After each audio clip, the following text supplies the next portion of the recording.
Welcome to the Called Sister podcast. I am your host, Sarah Verhoef, and today I am joined by two very special guests, my dear friend Shannon and her niece Jessee. So we're super excited to have them here today. But before we get into any introductions or anything like that, I just want to invite you to, if you listen to this podcast and it resonates with you, or if you know somebody who is a sister who's getting ready to serve a mission or who's thinking about it, please share this with her. Share it with your friends who are also returned sister missionaries, or with those who could use an uplifting story and a little more of the spirit in their lives. That's what we're hoping to bring in this podcast. We're hoping to uplift one another as women in a beautiful tribe where we stand arms linked together and lifting one another up. So thank you for following. Thank you for subscribing. And we're super excited for today's episode, talking about our missions and how they have helped us even to our lives right now. So without further ado, welcome, Shannon and Jessee. Shan, would you like to introduce Jessee? Yeah. So this is Jesse Joe Goats Allred, right? Um, so Uh-huh. I don't need to say right. I know that.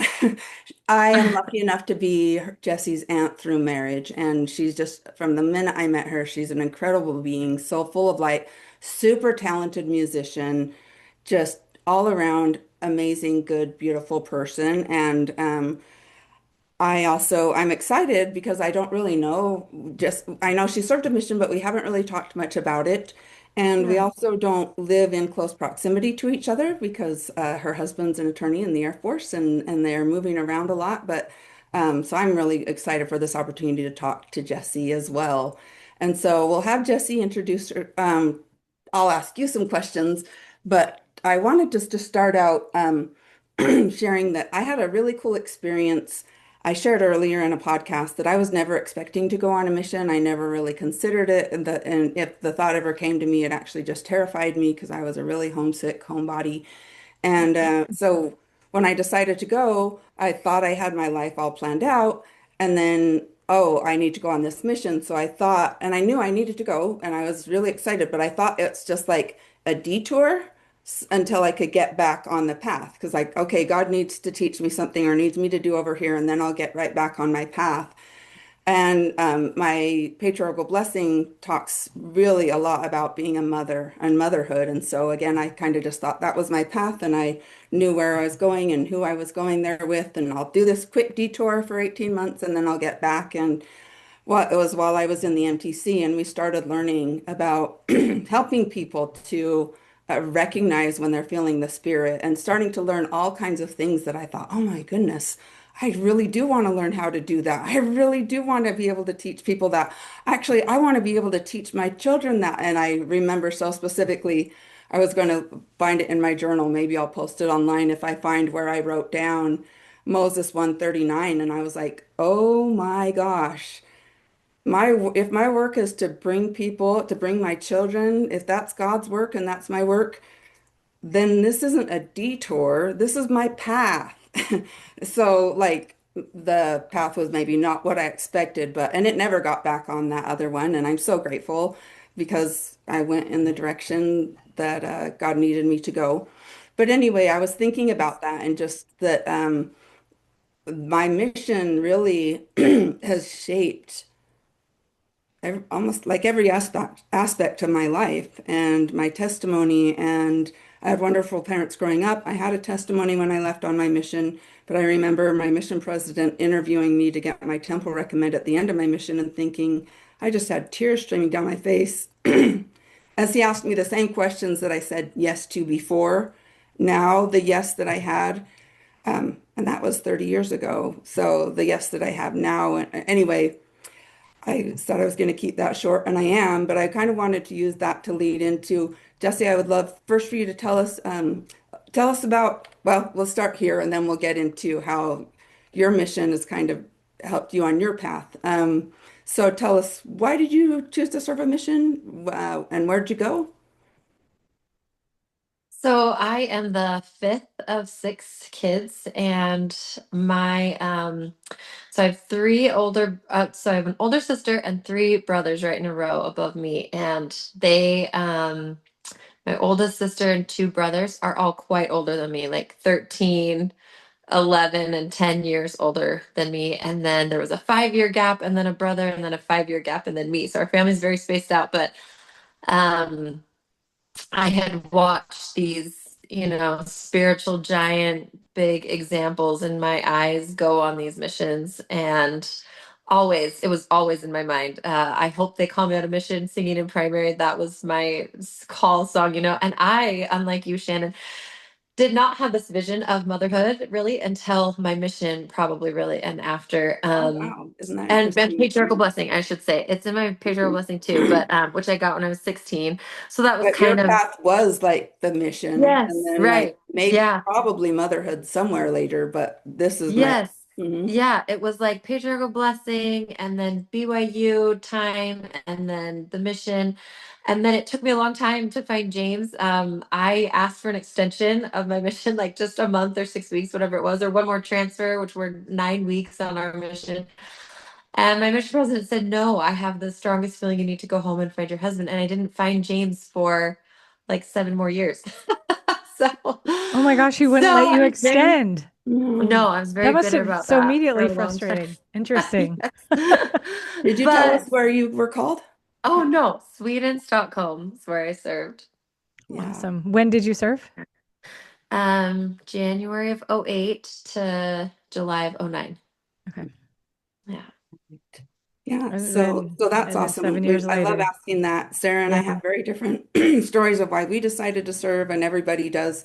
And so that's really cool that you're like, this is what I want. This is where I'm going. You Yeah. went in that direction and did it. And so tell us a little bit about your life now. You went to school. You're an Mhm. incredible musician. We talk about music probably another time. Yeah. Um, but met James, got married 7 years later. And so what's your life? What's going on in your life now? So now just traveling the world with James. I remember he was really worried on one of our dates where we knew we were getting married and hadn't yet really discussed it, but we were really serious and he was really nervous to bring up the fact that he wanted to join the Air Force after law school. And I said, I've been feeling lately really strongly, like for a year before I met him, that I was supposed to marry some ambassador or something and we were going to be moving around the world. And so he was so relieved that that Oh, was out the way. yeah. And now he could join the Air Force. Now he could ask me. Now he could propose. So that's what we've been doing. Yeah, and I grew up moving a lot, so it's very natural to me to be uprooted every so often and to get this fresh start. It's kind of, we talk about how it's like a mission call every couple years, and we get this I'm new sure. assignment. So that's what we've been doing. Yeah, for almost 10 years. Awesome, awesome. And so now, Yeah. I'm sorry, maybe I should just turn it over to Sarah. I keep having to clear my throat. But so motherhood, that's definitely you're in the throes of it. Hey, Shen, before So we talk yeah, about motherhood, is it yeah, go okay? ahead, please. Jesse, you had to wait for 7 years to find your husband. Yeah.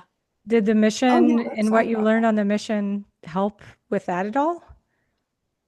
Definitely. Yeah. And I got so many like father's blessings or like a good bishop, priesthood holder in singles wards where yeah, I remember so distinctly falling asleep at night. Shannon mentioned like my path, like education. I feel like it all leads into this, but I because I was at BYU, I was so focused on just leaving in a couple years to serve a mission that I didn't really declare a major. I just wasn't really in. I finally decided to do French, but then I got called Swedish speaking. So when I got home to BYU, nothing was clicking. Everything was coming out in Swedish and it just was not. I was kind of at this stalemate, this moment where nothing was making sense anymore. And I drove to the temple and sat at the parking lot and just said, tell me what I'm supposed to do. This doesn't feel right. And I just felt like the answer was take a semester off of BYU, which made no sense, right? Get on with your education and life and everything after this mission. But I did that and decided to use that time to, I made this syllabus and just dug in, practice. I worked a part time job and I started practicing piano again. because I felt really strongly on my mission. I got this vision that I needed to study piano and that it wasn't going to be at BYU. I knew that. So I made a transfer. I studied music, and this is all very pivotal. Like it all led to James, really, Yeah. honestly. And so during my 4 years at the University of Utah, because I had to start at square one in this music program, um, I would fall asleep and I would just look around this little studio apartment where I lived, and it felt so foreign to me. I just knew that wasn't my life. It wasn't the life I was supposed to be living. And those moments of peace and clarity, and they didn't feel that way back then, but they were so needed in that time to make me hold on to what was coming, Hmm. that this wasn't my life. I wasn't supposed to be this like concert musician that I was studying to be. And it was so, it was, I was so confused about that, right? Like, well, then why am I on this path? Why am I doing this? But it was all to lead to James because anyway, at the end of my degree, I didn't feel right about staying in Utah to do a master's degree. And so I moved to Virginia on a whim, not a whim, I should say. That was a big spiritual direction too. I felt to go back to Virginia where I'd gone to high school and study with this professor. I remembered there to get ready for master's. That's what my plan was to get ready for master's degree. That was what the Lord veiled it as to get me to Virginia. I But love there that. was James, and he was doing an undergrad at BYU and felt very strongly too that he hadn't found a wife during his undergrad years, and he thought, why am I about to move to Virginia in the middle of nowhere where I'm not going to find, a great LDS collection of girls, right? And he felt strongly that he should go and didn't meet me until his, like the middle of his second year of law school. So the whole first year, he was like, why am I out here? And the whole first 3, 4 months that I was in Virginia, things weren't really coming together until I went to the singles board and met James. Anyway, yes, my mission definitely taught me, right, about perseverance and Hmm. holding on to a vision and not giving up on that. So yeah, I think it was only six. I'm thinking I would have gotten home at 23, right? Because I turned Yeah, 21 in the over MTC. 21. So I met James actually when I was 27. So it was probably 4 years from getting home, right? If I was 23 or 22. Anyway, I would But have it been, felt no, I would like have been 7. 20. That makes sense. It Yes, feels yes. forever. It's like, It felt like seven. I knew you're I was 27 when we met. So I got okay. home 22, met at 27. So yeah, had to date a lot and just wasn't finding him. And he says the same thing. He knew immediately, like he would go on one date with someone and knew that it wasn't worth pursuing any further. And on our first date, we just both knew we were supposed to be together. So that was And a lot of I knew too us the first minute I holding met on. her, but I mean, they knew first, but then I was like, oh yeah, here we go. Here we go. They found each other. It was like so happy. Yeah, Yeah. yeah, yeah. That's amazing. And all the listening that you did, following a major that wasn't what it was before and doing all of these different things. And I think that, I mean, Shannon and I talked about this in a previous episode where we talked about how, but if you pray hard enough and if you have enough faith, then the right thing's going to happen. And it feels like the right thing's going to happen like right now in this time. But it seems like you got Right. the opportunity, as I guess we're supposed to say, to continue to listen and continue to persevere. So Yes. Yeah. that's incredible. Yeah. Yeah. And I love too the amount of times that you followed the prompting, even though you're like that. What did you say? It was like Yeah. the veil or the motive that Mhm. God, like how he got you to Virginia, like this thing, Yes. like you're going to go study with this because you're like, Because that makes that's, I sense, guess, right? what Yeah. makes sense. Yes. But Yeah. Right. we talked about that too, and I think about it all the time of being willing to follow the spirit, and then when things aren't exactly what we look like, being still having faith and saying, okay, just because I went in this direction doesn't necessarily mean because I logically say that means I Mhm. see the end point, and the Lord Right. sometimes says, Right. no, I told you to go this direction, and then you assumed all of these other things, and that's okay, you know. But I Yeah. love Right. just saying like each step is just we just have faith in that step and then we Yes. keep One figuring it step out. enough for me, right? Yes, Yeah. yes. Hmm. Hmm. All right. So awesome. Yeah, I mean obviously and you'll share with us, but that is super important. And especially I think you sharing leaving, not staying and I'm sure I'm nothing bad about your mission president, for whatever reason, you were Yeah. but that you had to like get home right away. Because like Yeah. for me, I probably would have thought, oh my, I bet my husband's going to be in my first class. Then I don't want to miss starting Yeah. this semester because Right, I right. need to get home. And then like, no, that Yeah. wasn't quite my story. And so, um, did you struggle with having like faith or with any of as you were going, or did you just, Yes. I yeah. think so. My first, so after this big, like, you know, education direction change when I went up to the U and moved and abandoned BYU.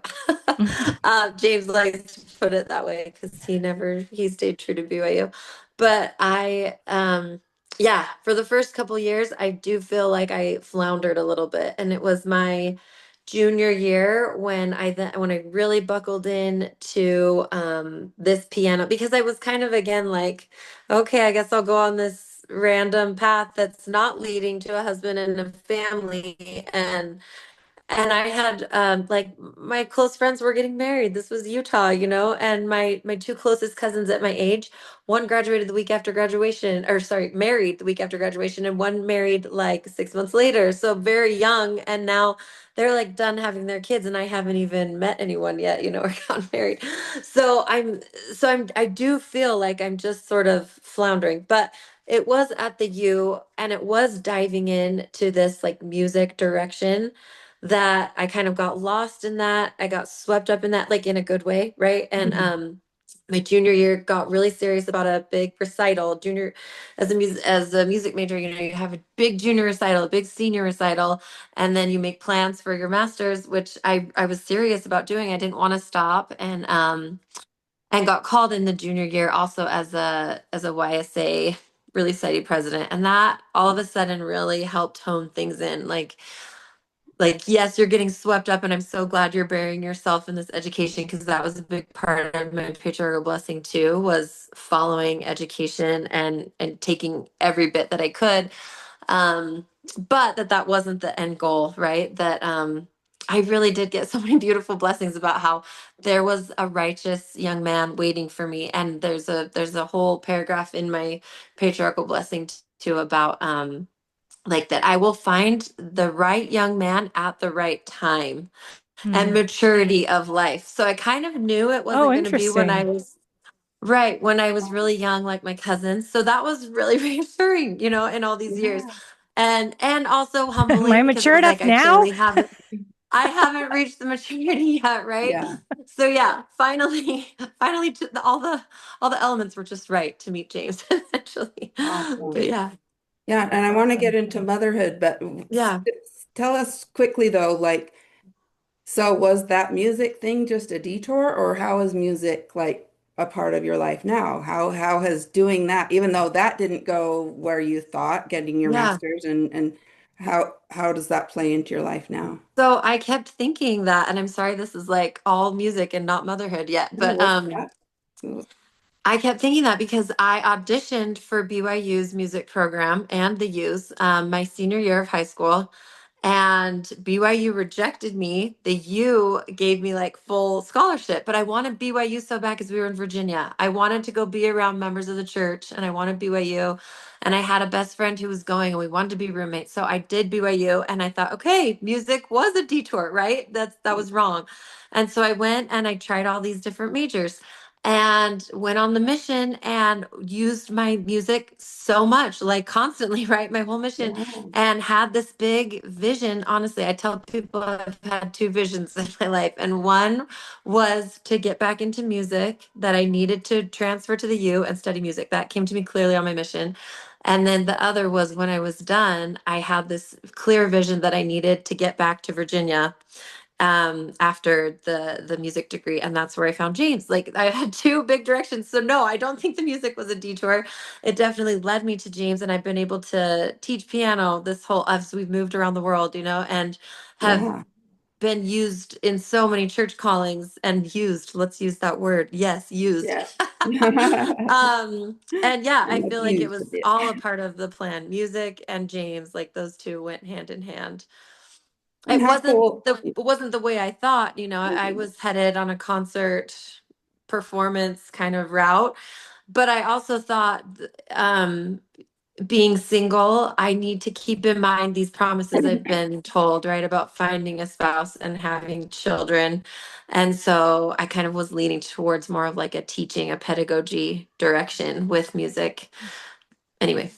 And what that's so awesome. All of those things. I Yeah. keep thinking, oh, what about, I want to also ask you about this. So, Yeah, yeah. but so tell us now how many you and James, we would love to have a podcast talking about James. I remember when he was younger going on a hike up to Waterfall and all any other little kids were like complaining and I was like, "Oh man, they're gonna slow us down." And James Oh was yeah. like a mountain goat and he was Oh, just steady. He was steady in his hiking and he was steady in his attitude and of course I loved him, but his dad was also an attorney in the Air Force and so they also moved around, so I didn't get to have James in my life a lot when he was yeah. younger.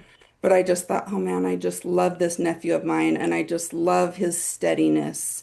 And like that might sound boring, but Yeah. when it's not boring, it's just like, wow, he's a rock, I think. And this is what I love about Shannon. She doesn't even spend that much time around us, but she can pull people's true meanings and identities from them. And that I could not sum my husband up better than that steadiness. That's exactly what he is, and he's always been a rock. Yep.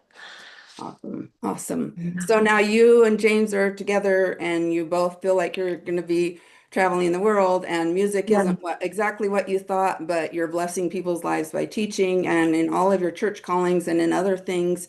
And so then what? Babies? So babies, yep, then babies. We wanted to, you know, on a poor student income, which is zero.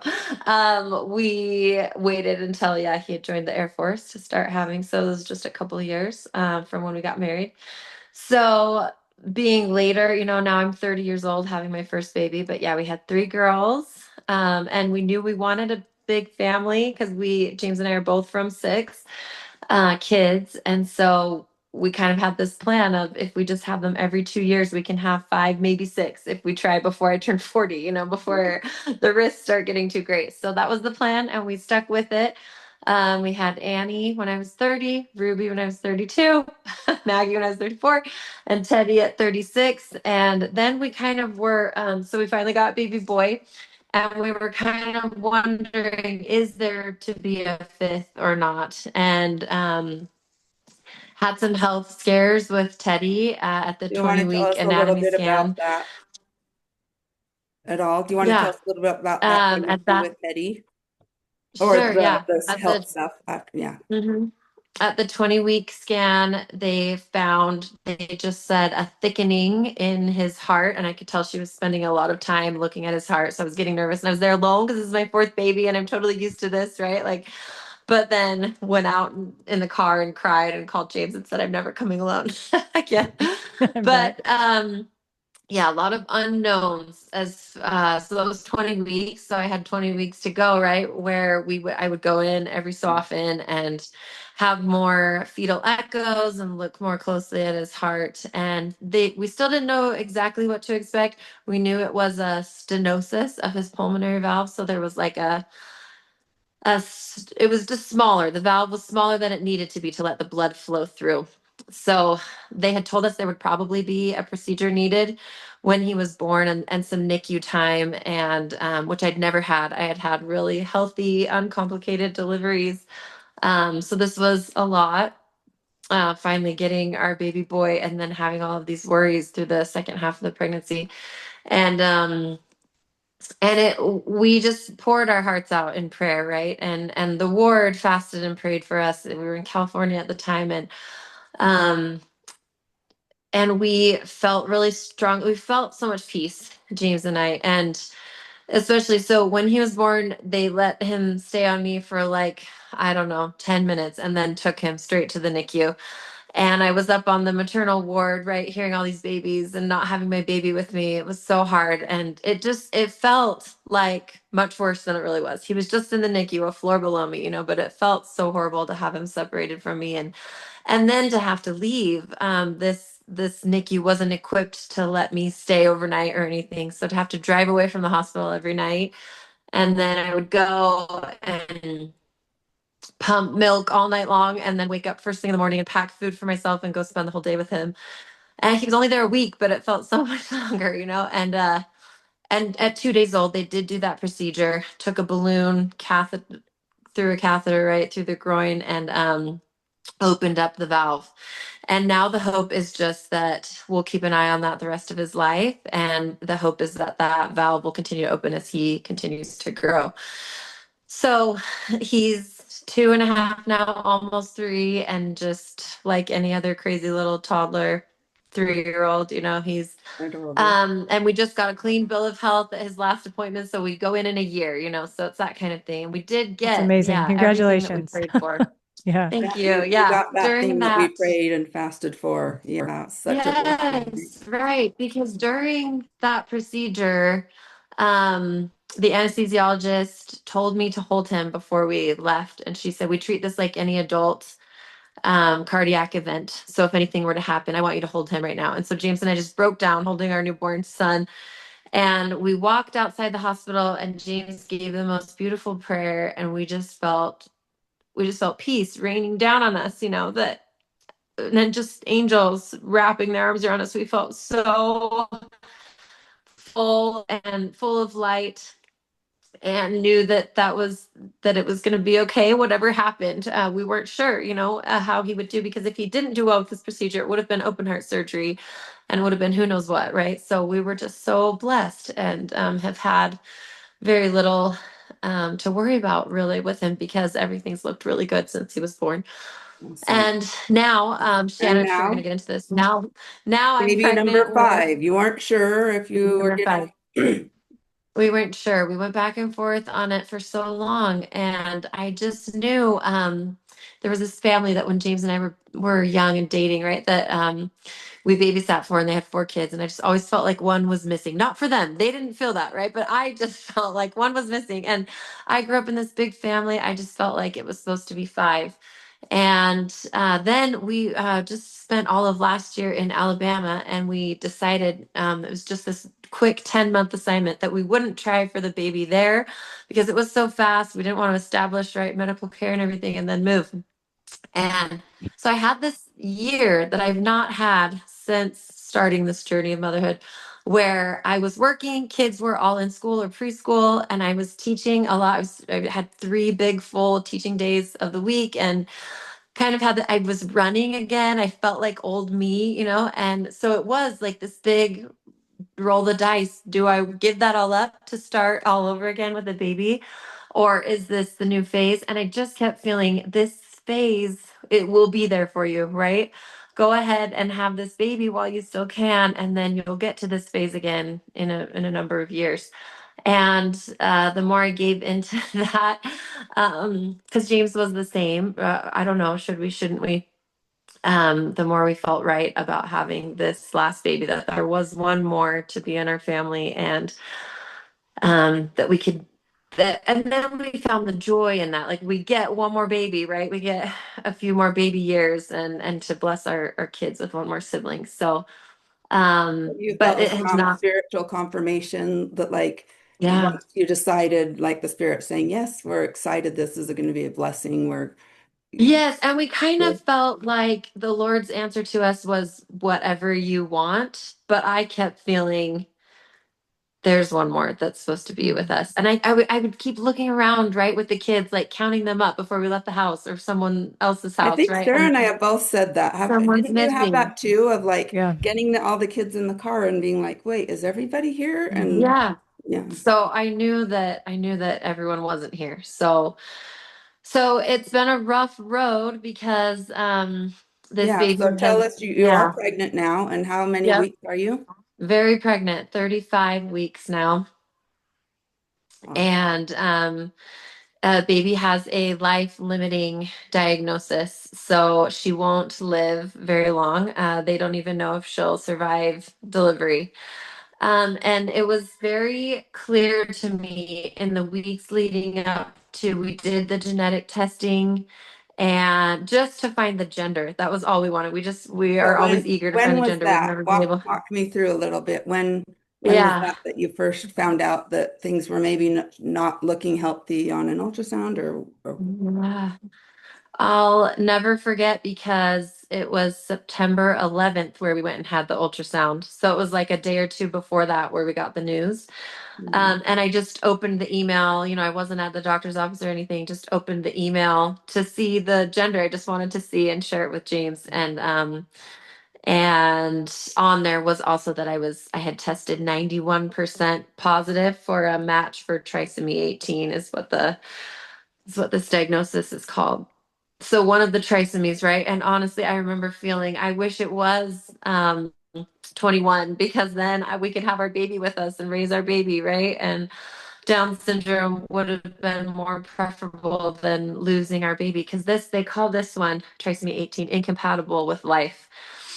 So there's just so many, and that's what happens at every subsequent ultrasound. We keep hoping and praying for good news, and it's just worse at every ultrasound. Just more bad news, more discoveries they found with this kidney not working and this one not growing and a brain ventricle issue and just she's low weight and all of this bad news every ultrasound. So it's been a long pregnancy bearing all of that news.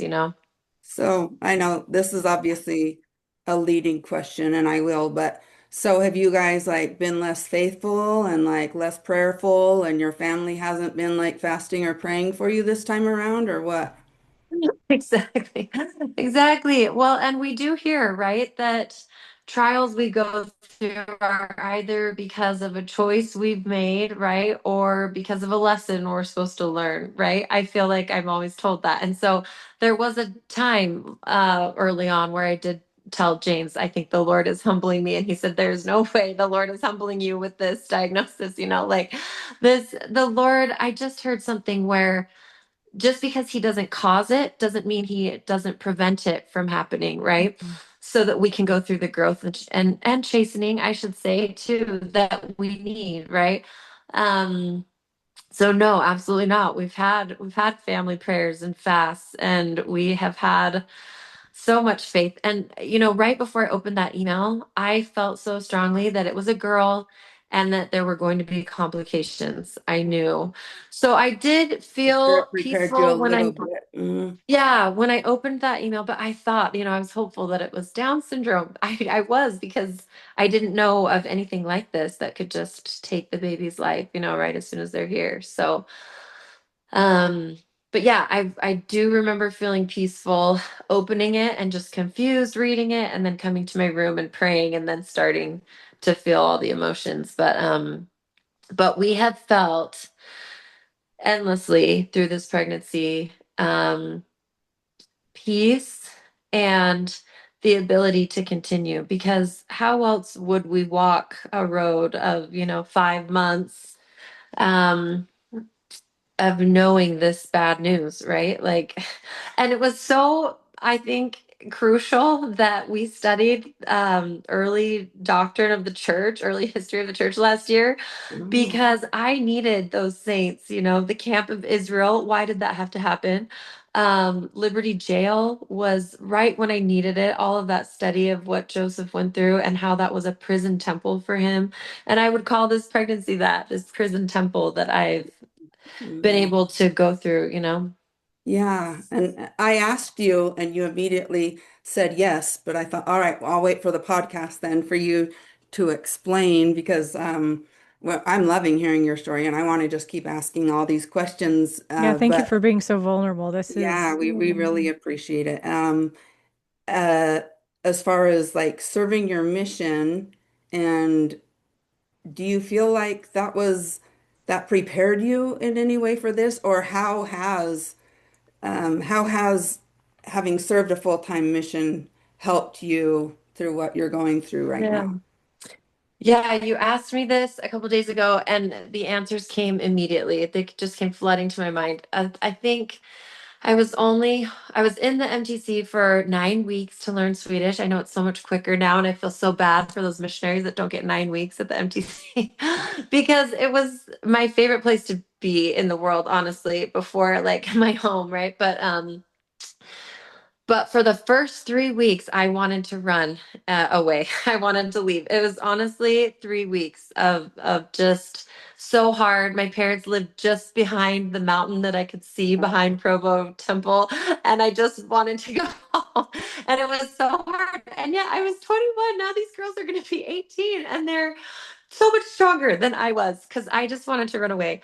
And honestly, those next 6 weeks in the MTC, I cowered to think of what I would have missed out in those weeks, like what just the cementing of my testimony to get out to Sweden. I would have never been able to make it through without the things that I heard, the devotionals I heard, right? And there were two big scriptures that got me through. The first one was got me through the MTC, and the next one got me through like the rest of my mission. But so that came later out in the field. But in the MTC, Yeah, share.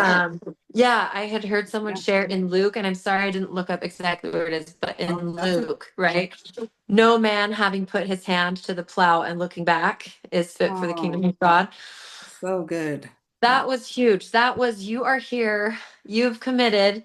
And just like we maybe you studied last week and Come Follow Me, Elder Holland's Cast Not Therefore Away Thy Confidence devotional he gave, where he's talking about Moses's experience and how Moses was so easily able to cast out Satan because he had just been told he was a son of God, right? And he was not going to believe Satan. And that's exactly what Elder Holland was saying, that we need to remember the moment that we felt this moment of revelation or direction, right? And stay with that. He said, if it was right when you believed it, when you lived it, when you trusted in it, Then then it's right now, right? Don't run away from a good thing. And I don't know that those thoughts came to me in the MTC, but definitely I have put my hand to the plow. I've made this commitment. I have to do this. There are people, it was so helpful to think there are people waiting for me, that I need to go and find. mm, Elder Holland did come to the MTC, by the way, and gave this incredible devotional. And I wrote this. I remember writing this in my journal and writing home to my nieces and nephews about it because he said, I want you to picture yourselves as your nieces and nephews picture you. He oh, said, they see you in capes, swooping down oh, and saving lost souls, And I did have a little handful of little nieces and nephews who did think that. And so it was it was very encouraging, that's awesome. to think of yourself as a superhero, because that's what that name tag does, when you put that on and you get that power. The other one was when I was in the field and our two APs, it was at a zone conference, no, a mission conference, right? It was mission wide. And they gave us this in Proverbs 29:18, and it was all about like weekly planning, like just like mundane stuff, but they had a way of making it spiritual. And they shared this scripture in Proverbs 29:18, where there is no vision, the people perish. And that was so huge because that roadmap to my mission, I had to have this vision for saving souls. And then when the vision I talked about came to me for my degree, right, and my education after the mission, I was not thinking about that. I was falling asleep. My greenie and I were having so much trouble. We just weren't really having progress in our area, and I was just lying awake that night praying about my area, and then falling asleep a little bit. And this came to me, like this about my future. Like it was not what I was praying about at all, about my area. But that vision came to me and I was able to stick to it, right? And so that's how I didn't perish. That's how I made it through, because with no vision, the people will perish. So Yeah. those two things shaped my mission in answer to your question, but then shaped, yeah, the entire life. Or my entire life. I was able to hold on, right, until I met James, and then hold on through Teddy's pregnancy, and hold on now through this one. Um, and to whom would we go, right? James and I have come back to that so many times. Like, no, we know that we have a loving Heavenly Father and that this is His plan for this baby to join our family and then to leave us. and to watch over us, to be our little angel, for the rest of our family's life until we get to see her again. And we know that we wouldn't go anywhere else, that our Savior has the answers. Um, but it has been a proving path, a proving Yeah. Is walk to take. there anything else you want to share with us about that? About what the things you've learned or been able to apply from your mission? I'm sure we learned those things, but Sarah and I said, and she said, "Yay, I always say that, that was the most amazing time up until that point." And so I guess what is my question? I have a question. Maybe it'll There add it on to what you're saying is goes. I love the scripture that you shared, without vision the people perish, and I'm wondering how you're applying that right now. Yes. So what is your vision? I think you kind of answered that before, but do you have a vision that you're holding on to pretty tightly right now? And what is it? So Shannon and a couple of her sisters and a few of us nieces in the family, we have this messenger group chat that we've named Certain Women, and we get on there and we're just studying the conference talks, but we're also this community of sisters, right, who are trying to buoy each other. So we'll message each other for extra prayers or help or whatever, or just talk about the conference talk. And I've been so behind on the conference talks because I've got these 4 kids and we just had holidays, right? And trying to deal with the weight of this diagnosis at the same time has been a lot. And I've been behind on the talks. And yesterday, and this baby, we have she has a lot of excess I was going amniotic to say fluid the because weight on Jesse is yes, literal. symbolic and it's figurative, but it's also literal. All of the Yeah. fluid is, you look Yes. amazing, but Oh, you're so or you're if people aren't seeing your belly, but the rest of your right. body is you're My not belly, seeing. I've been But touching my rib cage this whole time because it is so sore. She's only 2 pounds at 35 weeks. That's so tiny, but Wow, I look like I have this 10, 11 pound baby in my stomach really? because of the extra fluid. Yeah. So and they it's really drained Does the she cool. have a uterus name? recently, and then Yes, her name's Evie Grace. We're Oh, naming her. And that came to me in the temple, this beautiful Mother Eve. And oh and we wow. wanted it to be Evie because our baby's names all end with Y or IE. So to fit it. So it's Eve, but it's Evie Grace. Anyway, she just doesn't know how to process the amniotic fluid. So there's so much excess. And I had a lot drained a couple weeks ago, but it just comes right back. She doesn't know what to do with it. So it is so painful. So that's been another aspect, right? Like this emotional and physical pain. But I got myself out on a walk. All this is to say yesterday, because we live by these beautiful mountains with trails, and I just haven't been walking because of all this pain. But I went yesterday. James kept the kids so I could go, and I caught up on all these talks, these conference talks that I've been behind on. And they just so happened to be these 3 powerhouse talks, of course, that I needed more than anything yesterday. And then to teach, my husband and I teach youth Sunday school, and to teach that today, it was these 3 talks. So it was Elder Brown's about the power of testimony, right? And Elder Kieran's about this new beginning through Jesus Christ we can always have. And then Elder Renlund's about taking upon us the name of Jesus Christ. Like those 3 things, I needed those messages so much for myself yesterday and for the kids that I was going to teach today. So all those 3 messages. And those just spoke to me so clearly. I listened to them and then I took my headphones out at the top of the trail and where it's just quiet up there, just me and God, right? And now tell me your question again, Sarah. just the vision. You said without vision the people perish. And do Yes, you so have a that's what it vision? was. So I started telling you about this sisterhood, the certain women, because they will ask me every so often, like, what can they pray for? And my first answer I gave them was that I wanted to endure this well, like Joseph did Liberty Jail. Because in Liberty Jail, Joseph said, let us cheerfully do what lies within our power, right? As he's in these horrible circumstances and people keep defaming his name, he can say, let us cheerfully do all things that lie in our power. And so that was one of my goals, was to go through this pregnancy cheerfully and not just to endure, but to endure it well, right? And I don't know that I've done that because it's been Yeah. so hard, right? It's been so hard and I've had a lot of down and depressed times. But my second was that I can feel power through my covenants. This power that we're always told about, right? This power that we're promised that we'll have when we keep our end of our covenants. And I've had that kind of thought in my head, but I haven't really known what that looks like listed out until Elder Renlund's talk, where he does list out all of the blessings that come as we keep our covenants. And I'm sorry I don't have it pulled up, but it was just beautiful. Like that we'll be less judgmental, that we will be more prone to share the gospel, that we will be happier. He does say that we can be more, I think he even says the word cheerful, that we can be more cheerful even in times of like going through something really significant like this, right? Really heavy. And then that his glory will be round about us, that we will be in the charge of his angels, like what greater promises can we have than that? And so that really was my answer yesterday.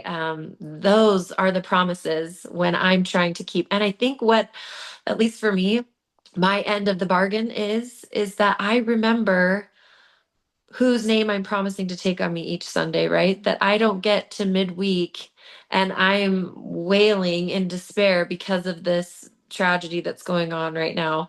I can't forget whose I am and the vision that I've been promised, these angels that are around about me, and she will be one of them, Evie, in a few weeks, like I have to remember that. So that's been the biggest blessing, I think, is thinking about that vision. Thank you for sharing that. It actually makes me think today in Sunday school, we were talking about the creation. And this gentleman, Brother Brannon, said, the way he said it was so beautiful. And I envisioned this for you while you were saying this. He said, we're told that we, get worlds and universes or whatever.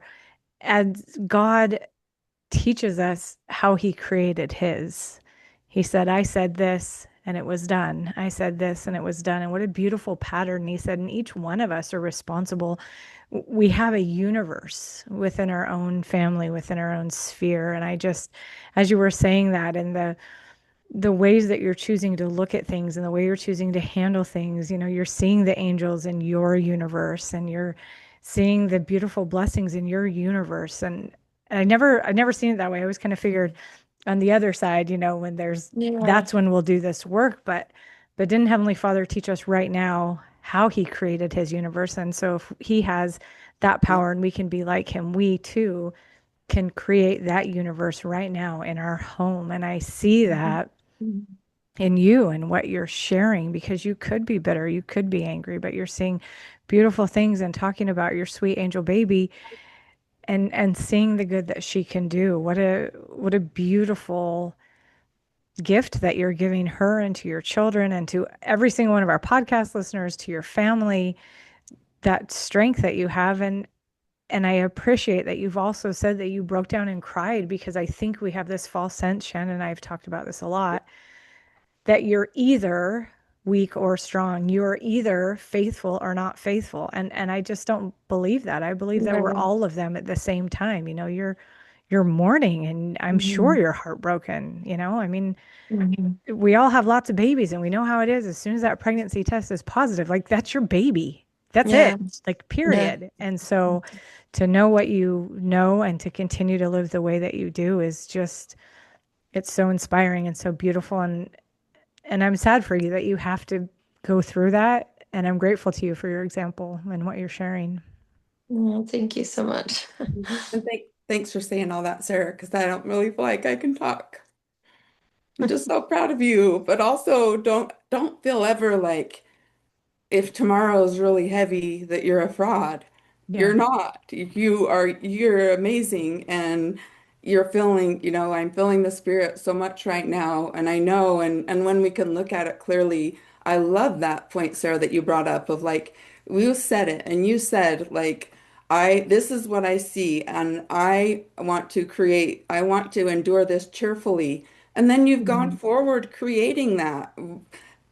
all uphill? No, of course, of course not. It's we're Mhm. human and we're having this human experience, but so you're real and you've been vulnerable with this, and I love you so much. I think Sarah's probably fallen in love with you pretty quickly here. All of our listeners will, and praying for you and praying for Evie Grace, praying for your pain. And we talked about, I won't get into it too much, but in Alma, when I've been keep thinking back to this where the Lord eased their burdens so that they didn't feel them upon their backs. And that I used to think that meant like I must not have enough faith because I definitely still feel this burden. It doesn't seem easy to me. I definitely still feel it. And then it was just recently, and I won't get into it too much because I said it on another podcast, but I was just studying about the word ease. And that doesn't mean it's easy. If the Lord eases something for us, he helps us with it. It says to like gently move something forward is to ease something. And so as I've been thinking about that, and I can see that the Lord does have the power and he will. And sometimes it feels I thought of those mothers and the fear that they had. The Lamanites were putting people to death, and the Lord said, "Sorry, I'm not delivering you from bondage yet. Mhm. You will be, and we know we all will be one Mhm. day, right? But you're not right now. You're not being delivered from this like you Yes, were with Eddie." that was another scripture I meant to share with you actually. But I Oh, think it's in Alma, like towards the end of the war chapters, that my APs who blessed my mission so much said they shared that scripture that Captain Moroni shares, like, yet there remaineth an effectual struggle, yet there remains right? Like an we effectual have the struggle. roadmap, we have the vision, and yet there will be a struggle ahead. But and it came to me while you both were talking too. I know we're trying to wrap up that who could be a better example of suffering and yet keeping their testimony burning bright? Who could be better than Neil A. Maxwell? He's so incredible, right? And I always think of his quote when he says, "Why would our response be?" And I'm paraphrasing. Keep me, Lord, from all the experiences that made thee what thou art, right? And then let me come and dwell with thee, Yeah. like in your eternal splendor. Yeah. So we can't have that. Like instead of asking why me, just ask why, right? Or not even why, because Or I maybe think in how, heaven, Maybe right? right, how. in heaven Yeah. we all How. shouted for joy for this plan and we all agreed to come and do these Yeah, hard because we things, you didn't know? know better. I'm Yeah. convinced we did. We're like, oh, that'll be fun. Pain. Let's try that. Right, right. I remember at my farewell standing up and I read a lot of because I had been trying to hurry and finish the Book of Mormon before my farewell. So I had all these scriptures about how things were going to be hard. And I remember standing and saying that I was so excited for the hard on my mission because I couldn't wait to be tried and tested. And I'm sure people were laughing at me in the audience, my naivete, right?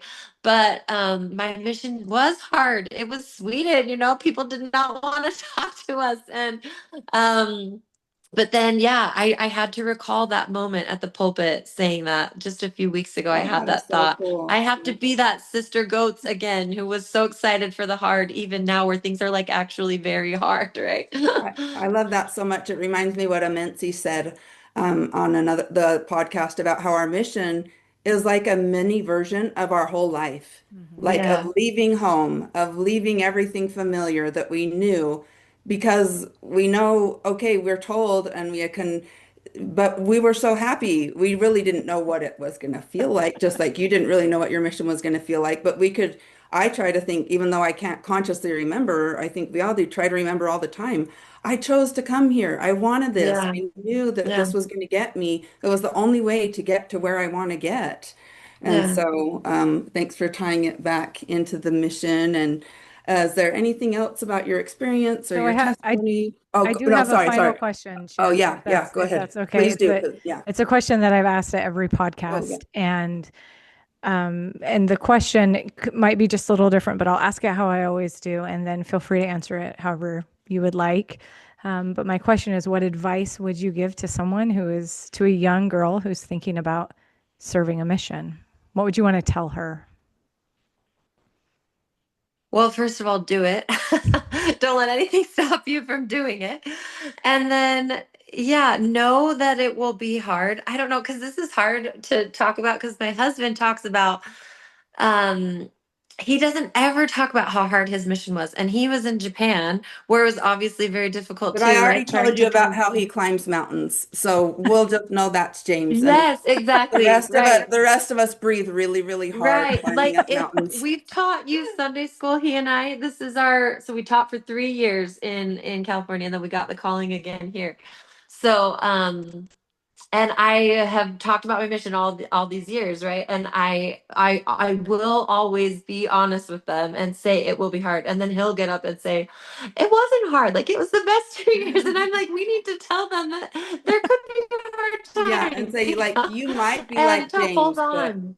probably it will be really, really hard. Yes, right. Like I remember the first time we were out tracting, and we didn't tract much because that was kind of going away at the time I was out, where it was like we can contact better than this, we can approach Hmm. people differently.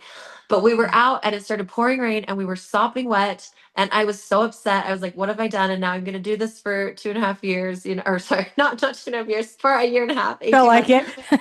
Yeah, yeah, yeah. And I just remember having this thought so clearly, like, you will be back and dry and in your warm apartment in like an hour. Like, stop complaining. Like, what are you worried about? And it felt like that in God's time was my mission, right? You will be Mm. done with this and it will be over so quickly. And so to make the best of those shining moments, right? Because it will be done so quickly, especially if you decide to go home early, like it's done. But if you stay and give it your whole heart for 18 months, there it will be over. And It's I still just hope done that, fast. yes, Hmm. it's like this pregnancy, just 9 months, and I want to look back and know that I've tried my best, right? That because it will be over soon, and we'll start moving on and we'll start healing, and I want to know that I did what I possibly could, right? And I want to feel that about a mission too. I would hope that every sister would, yeah, remember that feeling, like Elder Holland said. Remember the feeling you had. Don't be tempted to run from a good thing, right? And to hold on. If it was right when you prayed about it and lived it and tested it, it's right now. That's what I'd say. Thank you for sharing that. You said, and then you moved on quickly, but I kind of want to, I kind of want to point that out. You said, hang on, Yeah, hang just hang on. on. Yes. Hold on. Do you remember that old Michael McLean song that got me through many a mission day? So Oh Hold yeah. on. the light will Hold on. The come. light will come. So And do you good. remember the one where he says, it's not hopeless. It's just Friday, but Sunday's coming soon? Yes, yes. His So daughter actually good. served in my I- mission. I'll have to find a link to Oh, that somewhere Yeah, and put that on I the know. social media too. I have that written on like the title page of my Book of Mormon. It's not hopeless, it's just Sunday, or it's just Friday, but Sunday's coming soon. Like Oh, it's not Crucifixion Friday, right? Resurrection Sunday is coming soon. And I that's been since like high school that I've had that in there, and it's been so helpful. Hold on, right? Yeah, Sunday always will come. Sundays Yeah. always comes, right? I Mm-hmm. love it. Sarah, Wow, this has just been so powerful. Thank you for sharing your stories of perseverance and holding on, and even when it is hard, um, because I guess that's when we hold on harder, or Right. we could let Yeah. go. And I think choosing to hold on is so beautiful. So thank you, Jessee, for sharing your heart with us, for sharing your stories, for serving a mission to those people in Sweden, and for continuing to serve a mission here to those youth that you teach, to your children, to your husband, and to all of us who have just been blessed with this incredible hour. Thank you so, so much. Thanks, Shan, for inviting her oh, I and knew she for was going to be awesome. I was like, I got someone. I had someone at Thank the end you. of my Everyone's great that we've had. yeah, I had one of the ladies I was interviewing at the after we'd ended the recording and we were talking, and she said, "Thank you so much for giving me this opportunity." She says it's almost like I wonder if it ever really happened because I was the only one there. Like my friends weren't there, my family wasn't there. I went out Right, and I right. did this thing and Yeah. came back, and I know what happened, but I sometimes wonder if I did. And so these conversations are so huge and so beautiful to be able to share. And like Shan pointed out a handful of times, just the spirit was so strong because you were just Mhm. bearing Yes. testimony of truth. And in fact, I'm just remembering for the past couple interviews I did, I actually invited my guest to bear her testimony if she wanted to, in English or in your mission language, if you would like, if you'd be willing to. You don't need to, but I want to invite you if you'd like. Yeah, I'm just trying to decide if it should be English or not. I just gave up my 200 plus day streak on Duolingo because I'm like, that's just something I can't commit to right now Yeah, every day. But I could try. I could try to do it in Spanish. We'll see. We Um, won't know. It will sound amazing to right, us. So, yeah. but it's up to you. Um, Jag är så tacksam för evangeliet av Jesu Kristi. Um, Ja, jag vet inte vad mitt liv skulle skulle vara utan evangeliet, utan min frälsare Jesus. Um, jag vet att han död för mig, att han lever igen, att på grund av honom att jag ska få min familj för Oh, Avonhead. I can't remember the word for eternity. That I'll have my family with me forever. I know that's because of my Savior. Um, jag vet att hans ljus är i mitt liv och att I can't think of the words, you guys, because I've not been studying mission words on Duolingo, right? It's been asking me well, about like the it, economy. But it's I was almost just saying, I know that the blessings of the gospel are what sustain me through every day. I don't know how I do have a friend from BYU. It's been wonderful to reconnect with her because she had a trisomy 18 baby, but she in her own words is not very religious these days, and it's been so sad to see her side of things and just the sadness and depth of anguish and despair that she's felt compared to kind of the way that James, I should say, the way that James is trying to get me to see this because he has been pulling me up every day, honestly. But I know this was about my testimony, and I couldn't do it without my testimony of my Savior and of this beautiful plan of salvation, knowing that I will see this baby again, and that his atonement covers everything that I'm feeling, that I have heavenly parents who know exactly what I'm going through, right? Sacrificing a baby. And I hate to like compare myself at all to our heavenly parents, but I felt that so clearly today. The hymn was How Great Thou Art. And you know that verse, um when I can't remember how it starts, but when I think that God, his son not I'm sparing, not sent him to sparing, sent him die, to die. I what scarce can take joy. it in. I scarce can take it in. Exactly, yes. And that was so, it's been with me today because What that's a joy fills our Swedish. hearts, though, then too. Yes, yes. Yeah. And that what does it say that what he felt on the cross, that he joyfully carried our, anyway, Yeah. it's beautiful. His Yeah. burden gladly bearing. Hmm. Yes, Gladly exactly. bear. Yeah. Yeah. Yeah. Oh, yeah. There we go. That's the song for today. Yeah. Yeah. Yeah. Well, thank you for sharing that. And thank you again so much for coming and being here and just sharing this time with us. It's been such a sacred time. So thank you. And thank Thank you to all of you. our listeners. We're so excited to be getting these stories out and to invite you in for these sacred moments all together. And we just, from all of us here at Called Sister, we want to remind you that just because the name tag came off doesn't mean that you're not needed. You're absolutely still called, and Mhm. and we love you. Mwah. We'll see you Bye, later. Jess. Bye. Love Bye. you guys. See ya.